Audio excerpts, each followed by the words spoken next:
വാർത്തയിലേക്ക്. West Kodumunda government ഹൈസ്കൂളിൽ 1956 മുതൽ 2015 വരെ പഠിച്ചവരുടെ ഒത്തുചേരൽ കൈനിയും കാറ്റാടിയും പിന്നെ നമ്മളും സംഘടിപ്പിച്ചു. പരതൂർ ഗ്രാമപഞ്ചായത്ത് പ്രസിഡന്റ് APM സക്കറിയ ഉദ്ഘാടനം ചെയ്തു. 56 മുതൽ 2015 എന്ന് പറയുമ്പോൾ നീണ്ട 59 വർഷത്തെ കാലയളവിൽ ഈ സ്കൂളിൽ നിന്നും പഠിച്ച പൂർവ്വ വിദ്യാർത്ഥികൾ മുഴുവൻ സംഗമിക്കുന്ന തുല്യതയില്ലാത്ത ഒരു സംഗമത്തിനാണ് ഇന്ന് നമ്മളിവിടെ സാക്ഷ്യം വഹിച്ചുകൊണ്ടിരിക്കുന്നത്.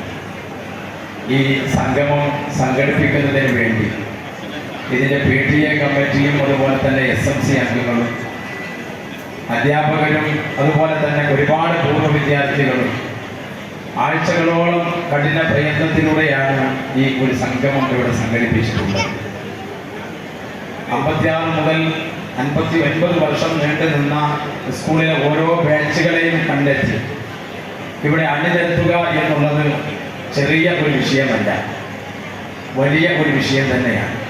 PTA പ്രസിഡന്റ് NM അനൂപ് അധ്യക്ഷത വഹിച്ചു. ഗായകനും സംഗീത നിരൂപകനുമായ ഫിറോസ് ബാബു മുഖ്യാതിഥിയായി. KC അലി ഇക്ബാൽ, ഗ്രാമപഞ്ചായത്ത് മെമ്പർ മിനിമോൾ, ഹെഡ്മിസ്ട്രസ് ഗീത തങ്കം, PTA പ്രതിനിധി AK സുരഭി, PK ബഷീർ എന്നിവർ സംസാരിച്ചു. തുടർന്ന് സ്കൂളിലെ ആദ്യകാല വിദ്യാർത്ഥികളായ തലമുതിർന്ന വ്യക്തികളെയും അധ്യാപകരെയും ആദരിക്കൽ, അധ്യാപകരുമായി ഒത്തുചേരൽ, വിവിധ ബാച്ചുകളുടെ കൂടിയിരിക്കൽ എന്നിവയും നടന്നു. അനുമോദന സദസ്സിൽ കേരള സംസ്ഥാന ചലച്ചിത്ര പുരസ്കാരം നേടിയ ബീന R ചന്ദ്രൻ മുഖ്യാതിഥിയായി. IFFK അവാർഡ് നേടിയ ഫെമിനിച്ചി ഫാത്തിമയിലെ മുഖ്യ കഥാപാത്രത്തെ അവതരിപ്പിച്ച C ആകാശ്, കേരളോത്സവത്തിൽ മികച്ച പ്രകടനം കാഴ്ചവെച്ച അർജുൻ എന്നിവരെ ആദരിച്ചു. SMC chairman KP Shoukath Ali അധ്യക്ഷത വഹിച്ചു. Ward member EP Sivasankaran, staff പ്രതിനിധി PK Manoj, PTA vice president M Varada, PTA പ്രതിനിധി PT മുജീബ് എന്നിവർ സംസാരിച്ചു. ബീന R ചന്ദ്രന്റെ ഏകപാത്ര നാടകം, ഒറ്റഞ്ഞാവൽ മരം, വിദ്യാർത്ഥികളുടെ കലാപരിപാടികൾ, നാടൻപാട്ട് എന്നിവയും അരങ്ങേറി. UTV news, Palakkad.